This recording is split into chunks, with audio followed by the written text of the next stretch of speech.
Alright, so welcome back to some more MX versus ATV All Out. Now today I kind of wanted to take a look at something that I had been thinking about and a lot of people had been commenting about. People said that the bike's too sticky. There's not enough, it doesn't slip and slide around, the back end doesn't slide out, or there's not enough, whatever. You can't break the back end loose. So what we did was we went into the vehicle tuning and turned all the way down everything except for the brakes, and it looks like the engine. So the engine and the brakes are fully to the right. Everything else is fully to the left, bringing it all the way down. And we're going to one extreme. I didn't try to find the best setup or anything. I just wanted to see how it performs when it shows basically no traction. And whoa, it makes a huge difference. Look at that. We are just sliding around like it's on ice. It's insane. It was really hard to control. It felt weird. Now when you get going straight finally, like when the rear wheel will actually start to hook up a little bit, then it didn't feel so bad. Now it did feel like, and probably just because you're spinning so much more, it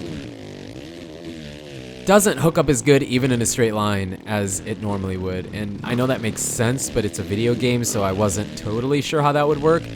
But yeah, for the people that want to complain that the back end needs to slide out more, you need to be able to slide into corners, you need to quote power slide into a corner or whatever, go ahead and do this, man. Then you got all the sliding around you want. Okay, but seriously, this is the extreme situation of it. I turned it as far down as it possibly could go, and this is the 450. So we're on the 450.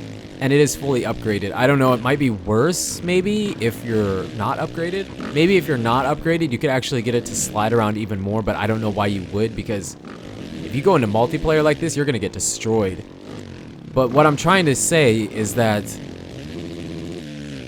it just goes to show that you can find a setup. If your concern isn't about being super fast and just having the most traction in the entire world, and you want a little bit more rear end slide, you want your rear end to push out a little bit more, you can do it. You can just, don't take it to the extreme that I'm taking it to for this video just to show you how it works, but just find a setup.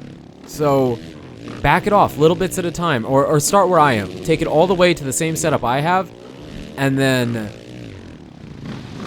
start moving it one way or the other, you know what I mean? Till you finally get to that point where, okay, hey, I'm happy. I got pretty good traction, but my back end still does slide around a little bit. You can make it work how you want. I mean, you kind of have to be careful, because if you try to lower something too much or increase something too much, it starts to negatively affect other parts of the bike, which makes sense. So kind of cool that it works like that.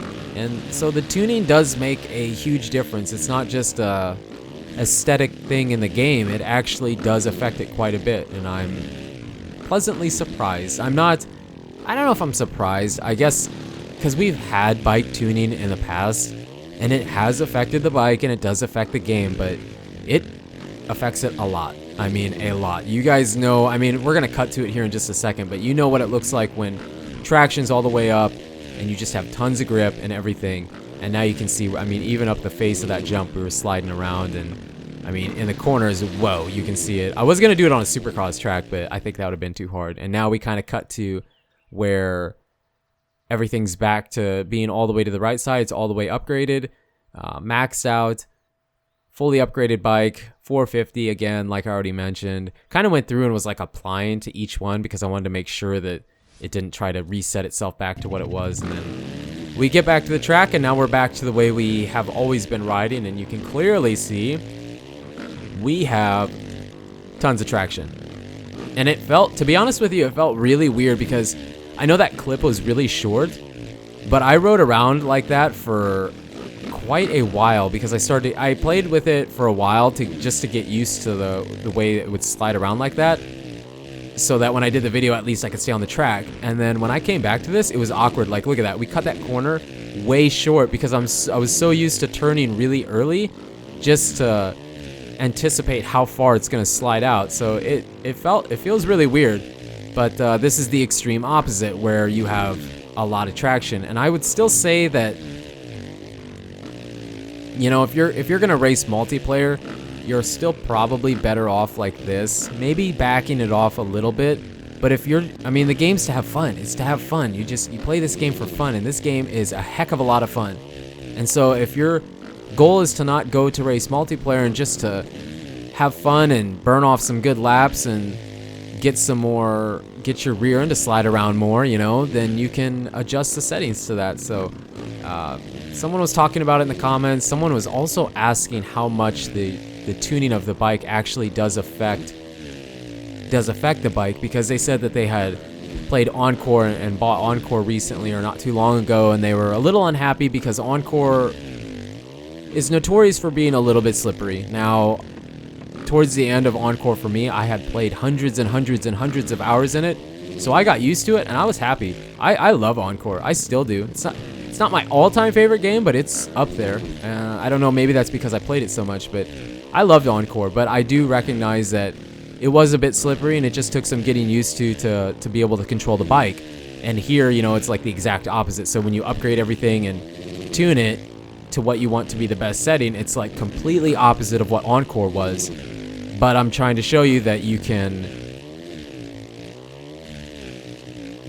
mess with that quite a bit. Now, what I want to do maybe later in a video, I'll throw it at the beginning of something, is I do kind of want to mess around with the bike setup a little bit more and find one that feels really good to where it does have some give. It's not just the best traction in the world, you know what I mean?